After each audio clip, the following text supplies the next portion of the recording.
안녕하세요. 천수경 이야기입니다. 이제 귀의하고 예찬하고 서원하고 이런 순서가 끝나고 본격적으로 관세음보살의 마음, 그 대비의 마음이 담긴 그 대비의 마음을 노래한 대다란이의 세계에 들어가게 됩니다. 다란이다 그랬을 때에는 이것을 총지라고 번역을 합니다. 총지라는 말은 총체적으로 전부를 다 갖추고 있다 이 말입니다. 어떤 말 속에, 문장 속에 총체적인 것을 다 갖추고 있다. 그래서 이 내용이 짧았을 때에는 진언이다, 진실된 말이다, 뭐 이렇게도 이야기합니다. 어쨌든 왜 총지라고 하느냐? 그래서 이 또 다란이는 뭐 번역하는 게 아니다. 뭐 현장 법사가 그런 원칙을 세워서 그냥 무조건 외워야 공덕이 있다. 뭐 이런 말을 합니다. 그런데 다란이라는 말에 바로 이 의미가 있습니다. 신묘장구 대다란이. 참 신통스럽고 묘하면서도 바른 큰 총체적인 말씀이다. 이런 말입니다. 이 다란이는 범어로 이루어져 있습니다. 범어 중에서도 여러 좀 사투리가 섞였다 그래요. 어쨌든 이 범어로 이루어져 있다 하는 말은 인도 사람들은 이 말을 들었을 때 그 말이 무슨 말을 하고 있다. 이것을 다 알고 있었던 내용입니다. 그러면은 인도 사람들한테 이 내용이 왜 다란이로서 작용할 수 있었을까요? 이 내용에 함축된 상징들이 모두 포함되어 있기 때문입니다. 인도 사람이라면은 인도적인 또 인도 안에서의 종교적으로 문화적인 소양을 갖춘 사람이라면은 이 다란이의 구절구절을 떠오르는 이 구절구절을 듣는 즉시 바로바로 떠오르는 이미지가 있다. 그리고 뭔가 전달되는 이미지가 있다. 이 말입니다. 결국은 당시 인도 문화의 총체적으로 함축된 의미가 이 다란이에 담겼고 그것이 바로 관세음보살의 대비, 크나큰 연민의 마음이다. 그 연민의 마음이 겉으로 드러날 때는 사랑으로 드러나니까 바로 자비의 마음이다. 그러면 인도 사람이라면은 누구나 알 수 있는 엄청난 뉘앙스들, 이미지들, 이것이 바로 사실은 그게 관세음보살의 마음이야. 이렇게 말하고 있는 겁니다. 그래서 이러한 중국 사람이나 우리는 인도 사람이 아닙니다. 그렇기 때문에 이런 문화를 접했을 때 그런가 보다 하고 피상적으로 한 다리 걸러 넘기기 쉽습니다. 그럴 바에는 그 내용의 의미를 한자 중국 사람들에게 전하고 이것은 그냥 외우는 게 좋다. 이런 것이 바로 현장의 번역하지 않는 원칙이었습니다. 그런데 우리는 지금 와서는 오히려 번역하는 게 더 낫죠. 원래 의미에 더 나아가야 되니까. 관세음보살의 크나큰 자비의 마음에 바로 우리가 들어가서 귀의를 해야 되지 않겠습니까? 그 자비의 마음과 하나 되어야 되지 않겠습니까? 그런 문제가 하나 있고, 두 번째 또 이 다란이를 접할 때 문제가 되는 것은 이런 문제가 있습니다. 아까 다란이에는 인도적인 모든 문화와 신화 이런 것이 총체적으로 함축되어 있다고 했습니다. 그러다가 보니까 이 다란이에 나오는 여러 신들, 배경설화죠. 이 배경설화를 여기서는 관세음으로 얘기하고 있는데 그 원형들은 전부 다 인도적인 비슈누 신이나 시바 신이나 이런 인도 신앙이다. 이러기 때문에 이 다란이는 불교가 아니다. 이렇게 주장하는 사람도 있습니다. 그런데 이것은 제 생각으로는 겉만 보고 그 속을 판단하지 못한 행위입니다. 윤회나 기타 여러 불교 교리도 마찬가지입니다. 부처님의 뜻은 이렇고 인도 뜻은 이러한데 부처님의 말씀에서 인도 거는 다 걸러내고 뭐 그러면은 국 빼고 따기 빼고 하면 남는 거 하나도 없습니다. 부처님은 인도 사람이었습니다. 그리고 그 사람들의 그 지역의 문화를 가지고 했습니다. 결국은 뭐냐? 그 사람들의 상징들, 그 사람들의 세계들, 이것을 이용해서 그 근본을 불교적으로 바꿨을 때 그러한 상징들은 바로 불교가 돼버리는 겁니다. 부처님의 가르침, 불교가 무슨 정해져 있는 게 아닙니다. 부처님의 가르침은 일체 법은 연기로 이루어져 있고, 그래서 이 연기로 이루어진 모습을, 내용을 겉으로 표현해 보니까 모든 형성된 것, 이루어진 것은 변화하는 것이고, 한번 이루어진 것은 소멸의 과정을 거치고 있습니다. 소멸의 과정은 새로운 탄생의 과정을 거치고 있는 거지요. 변화하고 있는 것이다. 그리고 제법무와 모든 존재나 모든 현상에는 실체가 없다. 아트만이라는 고정 실체가 없다. 그것은 연기로 이루어져 있다. 그렇기 때문에 우리가 실상을 제대로 파악하고 그리고 실상을 제대로 파악해서 살아가는 힘을 갖춘다면은 열반적정 모든 삶을 언제나 어디서나 행복하고 편안하게 활기차게 그리고 보람되게 가치 있게 살 수 있다. 그러한 삶은 분명히 있다. 이것이 바로 불교입니다. 이러한 내용의 지역과 문화에 따라서 수많은 옷을 입어가는 것, 이것이 바로 초기 불교에서 대승불교, 대승불교도 각 지역에 따라서 여러 가지 번져왔던 겁니다. 가장 대표적으로 중국에 와서는 칠성신앙을 불교로 편입을 했고, 한국에 와서는 산신신앙을 불교로 편입을 했습니다. 결국은 내용에서 불교적인 골격을 유지하고 있는 한 그 상징들은 전부 불교로 바뀌어져 버리는 겁니다. 겉모습은 딴 것이더라도 힌두교적이더라도 내용이 골격이 불교면은 힌두교의 내용이 불교의 내용으로 바뀌어 버리는 겁니다. 세계관이 달라지는 순간 똑같은 교리가 하늘과 땅으로 달라지는 것과 똑같습니다. 그러면은 이 천수경이 성립되었다고 보는 BC 1세기에서 AD 1, 2세기 이때쯤이면은 뭐 AD 2세기 안세고가 중국에 번역한 그 바로 경전에 뭐 관세음보살 이름이 나오니까 뭐 아무리 늦게 잡아봐야 AD 1세기입니다. 그 당시의 인도 문화를 보면은 그 당시의 인도 문화에서는 브라흐마에 대한 신앙보다는 비슈누 신앙 그리고 시바신에 대한 신앙이 아주 꽃 피어나고 있을 때입니다. 싹이 트기 시작하고 그것이 주류로 들어가고 있을 때입니다. 결국은 이 천수다란이에 나오는 이 설화, 신화, 상징 이것도 비슈누신과 특히 시바신에 대한 이미지가 많습니다. 그러한 인도 대중들이 믿고 있던 이것이 사실은 그것이 시바나 이런 것보다는 더 본질적으로는 우리 부처님의 불교야. 그리고 이 불교의 관세음보살이다. 이렇게 해서 인도 문화를 불교로 편입한 사건입니다. 문화와 문화가 만났을 때 보통 이런 일이 벌어집니다. 주류 문화가 있고 그리고 주변 문화가 있게 되면은 주변 문화가 주류 문화를 닮아가게 됩니다.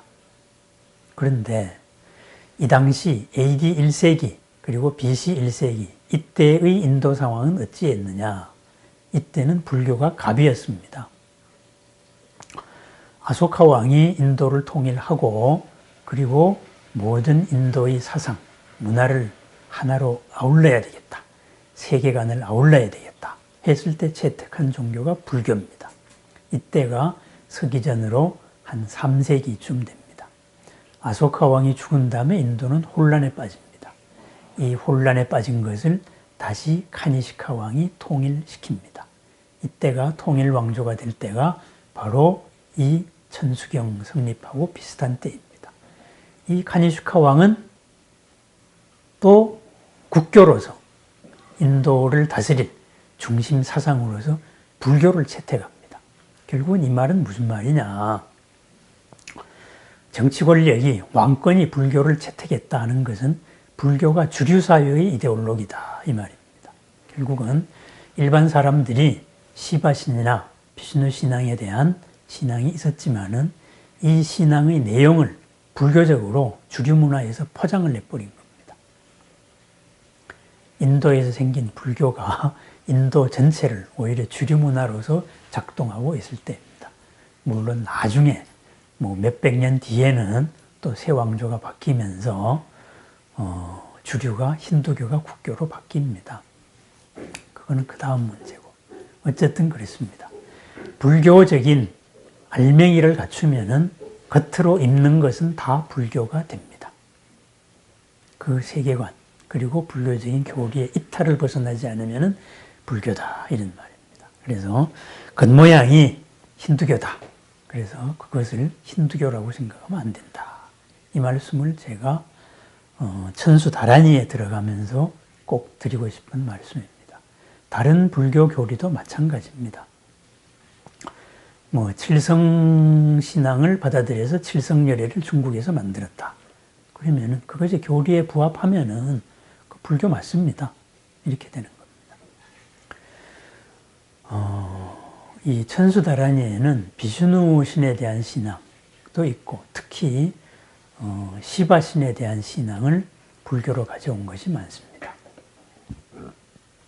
그러면은 여기에서 인도의 3대 신에 대해서 잠시 알아봐야 되겠습니다. 다란이 배경입니다. 한 우주기가 시작이 되면은 그 우주기가 시작이 되었을 때 창조를 하는 신이 있습니다. 그 창조를 하는 신이 바로 브라흐마입니다. 브라흐마가 혼자 있기가 심심해가지고 수많은 자기 분신들을 만들어가지고 더불어 즐깁니다. 그 분신들을 아트만이라고 합니다. 어쨌든 이 아트만들이 만들어져서 이 아트만들이 나무도 되고 동물도 되고 하늘나라 사람도 되고 인간도 되고 이런 식으로 해서 다양한 존재가 돼서 세상이 만들어졌습니다. 이것이 우주의 창조기입니다. 그러다가 이 우주의 유지기가 되면은 그때 중심신으로 등장하는 것이 비슈누입니다. 질서가 있는 신이죠. 이렇게 되고 그러다가 이 우주가 드디어 변화해서 파괴되기 시작합니다. 이 파괴의 신이 시바신입니다. 파괴의 신인데 왜 인도 사람들은 숭상을 했을까? 시바신을. 파괴하는 건 나쁜 거 아니야? 기존 질서를 바꾸는 것은 나쁜 거 아닌가? 그렇지 않습니다. 파괴라는 것은 새로운 시작입니다. 파괴는 변화입니다. 그래서 뭔가의 변하고 생동하는 에너지입니다. 그래서 시바신에 대한 신앙이 있습니다. 그리고 이 파괴의 신이면서도 지극히 사랑의 신입니다. 어쨌든 이런 건데 이런 질서와 사랑에 대한 신, 창조가 아니고 여기에서 여러 사랑에 대한 얘기들이 나옵니다. 천수경의 주인이 되는 중심이 되는 관세음은 청경관음입니다. 니라간타입니다. 목푸른 관세음이다. 이렇게 되어 있습니다. 바로 시바신하고 연결되어 있습니다. 이제 이러한 배경을 마치고 다란이의 첫 부분으로 넘어갑니다. 이 신묘장구 대다란이는 참으로 신묘한 장과 구절로 이루어져 있다 하는 그 첫 번째 우리가 마주치는 대목은 귀문입니다. 이제 눈앞에 관세음보살을 맞이합니다. 대비의 으뜸되는 어른, 대비의 주이신 관세음보살을 맞이하면서 찬탄을 합니다. 찬탄에 앞서서 귀의하는 순서를 가집니다. 그래서 첫 번째 외우는 것이 나모라 다나다라. 우리는 그렇게 외웁니다. 그런데 이것은 나모, 귀의하다, 라뜨나, 뜨라야야 해서 삼복께 귀의합니다. 이런 말이 됩니다. 삼보, 불법승 삼보의 귀의함을 먼저 합니다. 이 뒤에 등장할 모든 신화나 모든 전설이나 그리고 모든 내용이나 그리고 느껴지는 거기 이미지가 있더라도 이러한 모든 이미지는 우리 불법성 삼보의 원칙을 벗어나지 아니합니다. 라고 첫 대목에 선언하는 장면입니다. 우리가 읽어오니까 우리식으로 읽어도 됩니다. 이 뜻의 분위기만 알면 되니까요. 나모라 다나다라. 삼보에 귀의합니다. 불법성 삼보에 귀의합니다. 이랬습니다.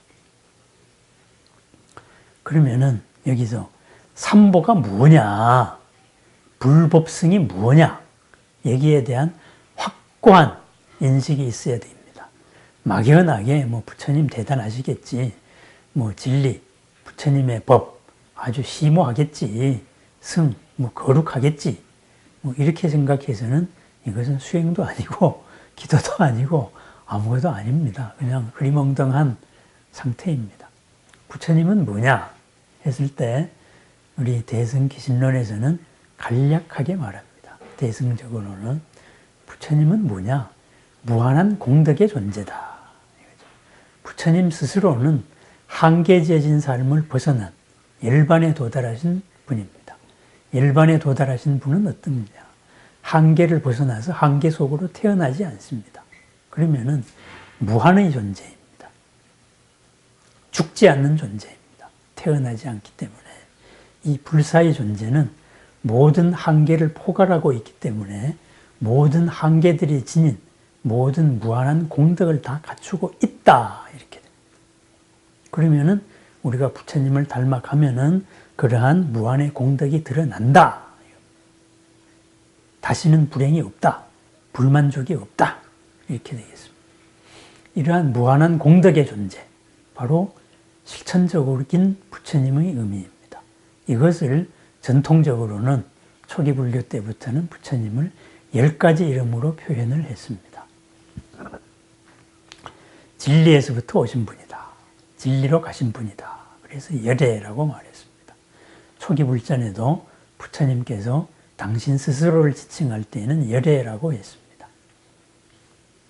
그 다음에 진리를 깨달았기 때문에 하늘 위, 하늘 아래, 그리고 진리의 힘을, 진리의 공덕을 다 갖추고 있기 때문에 하늘 위, 하늘 아래에서 가장 높으신 분입니다. 높다, 낮다는 우리들의 개념이죠. 우리 중생의 눈으로 봤을 때 높으신 분이고, 중생의 눈으로 봤을 때 바로 공경을 받을 수 있는 분입니다. 공경받아 마땅한 분입니다. 그래서 열의 다음이 은공입니다. 은공. 마땅히 공양을 받을 만한 분이다. 그리고 세존. 세상의 존경을 받을 만한 분이다. 이렇게 되고, 그 다음에 정변지.